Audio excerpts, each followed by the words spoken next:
I had to get this thing on tape, on film. It's not film or tape. What do you say these days? I had to get this thing on video before I returned it to my good buddy Ian Luwis, who's been a guest on the Knife Junkie podcast a number of times, talking about martial arts. He is a phenom and a friend, and he's the guy who's teaching me how to do stuff and teaching my daughters how to do stuff to people who are hassling you. That's how I'll put it. This is the Bastinelli Creations, Bastinelli made PY. PY stands for Protect Yourself. And indeed, you could protect yourself with this beautiful Tanto blade. So this is a design by Fred Mastro. If you don't know who Fred Mastro is, just do a quick YouTube search and watch a couple of his videos. He is a Belgian badass, to put it mildly. He's a silat, Indonesian silat expert fighter. He used to compete. I didn't even know there was such a thing as silat competition because it's a pretty deadly art. But he, through years of executive protection and bouncing in Europe and in some bad areas and such, developed his own brand of self-defense, and it's brutal and quick and short, sharp shock style fighting. You can see this in illustrated in the movie Taken with Liam Neeson, at least the first one. I'm not sure about the other, the subsequent versions of that movie, but the first Taken, I know he was coached by Fred Mastro in kicking butt, and if you like that style of fighting, it's no nonsense, it's not flashy at all, and it's extremely effective. Well, that's what my buddy Ian does, and he is an instructor under Fred Mastro here in Virginia. I think he's the only guy in Virginia teaching this stuff, certified to teach it anyway. And so he got this knife, the PY, the Protect Yourself, from Bastion Coves, I think when he was down in Florida visiting his shop a while back. And Ian carried this on his belt, unabashedly carried this on his belt, and at 3 o'clock on his hip for like reverse draw, you know, so the edge was forward, point down, reverse draw. And he actually just carried this around and, you know, for all to see. And I respect that. You can open carry in Virginia. I think that's the only way you can carry a knife like this in Virginia legally. And so it was always funny to see him walk up with this on his hip. I'm like, what are you expecting, man? What are you expecting to go through today? But, you know, I wasn't judging. I wasn't judging. I was admiring. This is the Sheath, incidentally. It's very thin G10. I love how it's very thin Kydex. I love how it's molded. But sometimes these thin G10 models, sheaths, start to lose their retention. I think if I shook this, it would probably pop out. So I'm going to heat it back up before I give this back to Ian. Heat it back up, and I'm not going to change any of this, but just kind of tighten it a little bit for him. And he's got it on this giant, never was a fan of these tech locks, but this is a very secure way to keep it on your belt. Like that. And just pop it on. You can reorient it by moving those around. I guess this, yeah, well, whatever. It's a tech lock style sheath. But we're here to talk about this beautiful knife. So like most of Bastion's knives, it's a thin stock. This one I think is made by Fox. Fox Knives. Where is it? Yeah, Fox Knives, Italy. N690 CO. Number 53 out of 100. That's pretty cool. N690 is kind of a mid-range steel used in like so many European knives. And definitely Fox uses it a lot. And it's a great steel, sharpens up very fast, keeps a good edge. You know, it's no M390, but does it need to be? That's my question. Especially on a tactical knife. On a knife that you have for self-defense and for, you know, you're not going camping with this. You're not doing hard, oof, that pointus. You're not doing hard chores with this thing. You just need it to work when you need it to work. And something like N690 is 100% adequate. You've got a Tanto profile here, but you don't have that Tanto facet here. So this kind of, to me, blends the American style Tanto with the traditional classic Japanese style Tanto. Let me see. So this Hisatsu by CRKT, I'm going to say approximates a more traditional style. So you see that sweep. And then this classic, I've had this since high school, and that means I'm a classic, I guess. This is the American style with the very definitive second point and the flat ground facet up front. I can't remember what this is called. This has a name, Yokote or something. I don't know. I'm embarrassed by how I just said that, but you can see how this is sort of a blend of that, because the flat, what do you call this? The main bevel here is one flat piece, but then you have the secondary edge and that forward sweep and that incredible tip. Now, in being loaned this by Ian, I assured him I would not carry it over the concrete floor down here in the basement, because it's magnetized to my most acute points and will pull the knife to the floor, point first, chipping off that tip. So I'm not going to carry this over the concrete floor. You're welcome, Ian.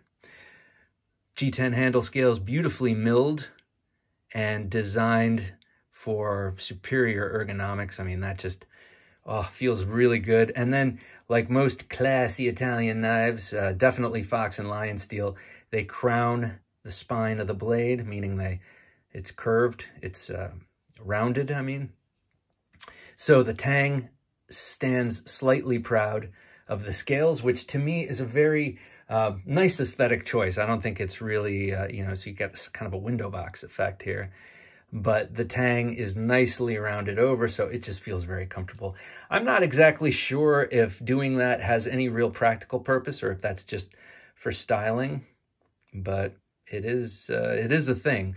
Now, if you were using this in the cold, I would imagine you could feel the cold radiate from that spine because you are feeling it in your hand.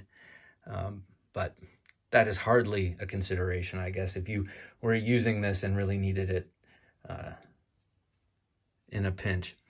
Up here you have jimping for nice thumb rest. Now, if this were my knife, or my design, I guess, and believe me, I'm not comparing myself in any way to Fred Mastro. He could look at me and I would drop. He's an incredible martial artist and he knows what he's doing with a knife, without a knife, whatever. But for me personally, my personal taste, I wouldn't have this peak here. I would round that a little bit because I like to feel like my thumb can hook over the top a little bit. And here it's just kind of sitting there. I mean, it is very comfortable, and it is me picking nits because I don't know how it would really work. I've never needed to use a knife like this ever. But still, I like to imagine, and I like to think about how I would use something. Cool thing about this knife is they make a practice version of it, or a dull, what do you call it? Yeah, a practice knife version of this. So you get all the same dimensions and the same weight of the thing, but it's in its own sheath, and you can use it in your martial arts class. You can practice with it. If this is the knife you carry all the time, it makes sense to practice with it if you're doing, knife techniques and stuff like that. So, oh gosh, this fully flat ground blade comes to such a fine edge here. If you've never had a Bastinelli knife, do yourself a favor and at least borrow one.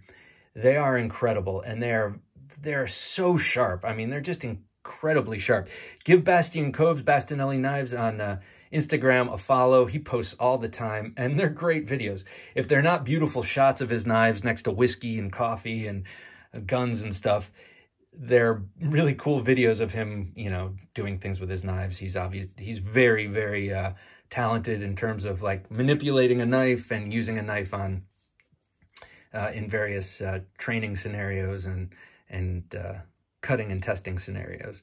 So he's just a cool guy. He's also been on the show, on the podcast, and high quality person.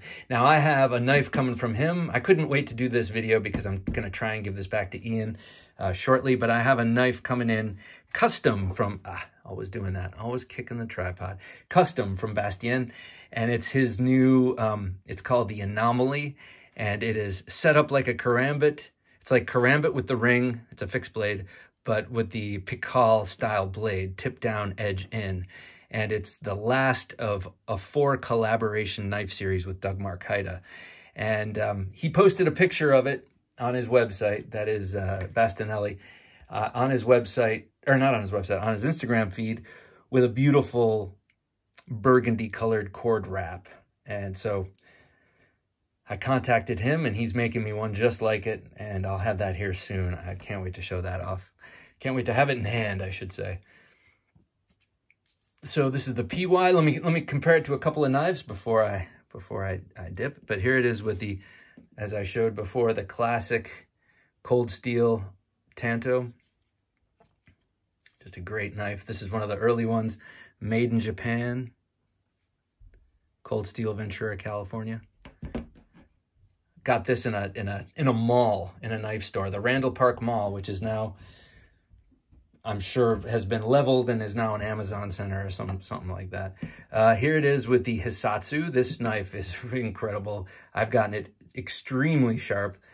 This thing lives in our bar, and it's sort of nestled between the whiskey and the gin. And it's, I've always imagined, you know, we're having a party, you know, and people are hanging out at the bar, and I'm playing bartender, and we're talking, and then some sort of, something happens, and someone comes in and, you know, holds up the bar. Of course, this is a home bar, that stuff never happens, but still, I'm like, okay, calm down, man. Let me make you a drink. Let me get you a whiskey here, and we can talk about this. And then wham, here I have the Hisatsu in hand. Yeah, okay, so welcome to my imagination. A couple more knives I want to show it off with.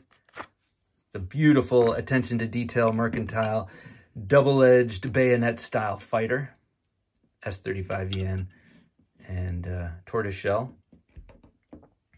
About the same size. This is a real sweet spot size for this application. Any longer than this, and you're gonna be doing more hacking than nimble sort of manipulation. Now, this, of course, I'm gonna keep saying this caveat. This is all, you know, in my life, imaginary, thank God. Here it is with the Street Beat, designed by a French badass, Fred Perrin. Love this knife. This carries very, very well. If you're on the fence or wondering, this is a great in the waistband carry. That rounded and relatively short handle makes it very easy to carry on your person. Here's one that's one of my favorites also, much smaller, but the Rapid Strike by Tops. I opted for the double edge because any man who would do less is less than a man. Just kidding. But I ground the back off. It had a pyramid-shaped glass breaker and about another ½ inch there. And just because I like to carry this in the waistband, I just made it smaller and rounder so as to save my ribs when I'm driving and to save my spare tire when I'm just hanging out. I don't need something sharp and poking into me there. A couple more. The Monkey Thumper by Black Rock Knives, Ken Vehikite. I opted for the double edge again. This thing is awesome. I just wanted to pull it out and show it off because, you know, it's tactical. Ken Vehikite has 2 knives out with Fox this year. This one and the Ryu, which is an upswept Tanto that I wish I had here to show off with this, the PY. Incidentally, there's he's been suffering some health issues, and there is a GoFundMe for his bills, for his medical bills, Ken Vehikite.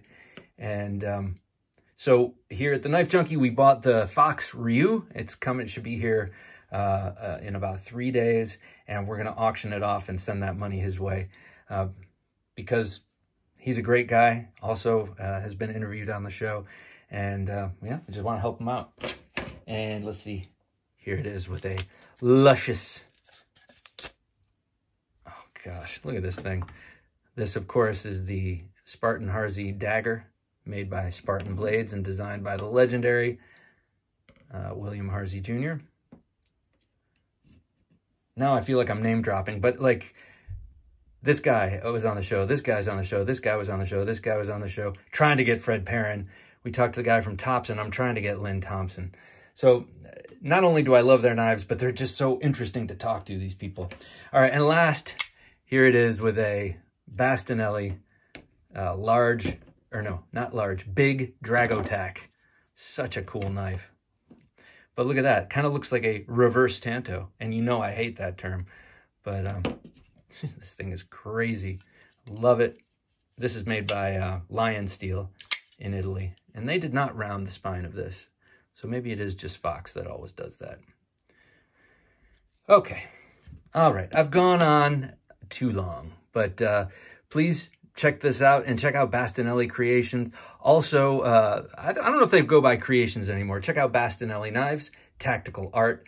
He has so many beautiful designs out there, and he's a very creative dude. He does a lot of collaborations too. So a lot of stuff comes out of his imagination and his knowledge of knives and knife fighting techniques. And then he collaborates with a lot of famous guys to make their knives. Like this guy, like Jared Wihangi. And then if you don't know Fred Mastro, look him up and look up some of his videos on YouTube.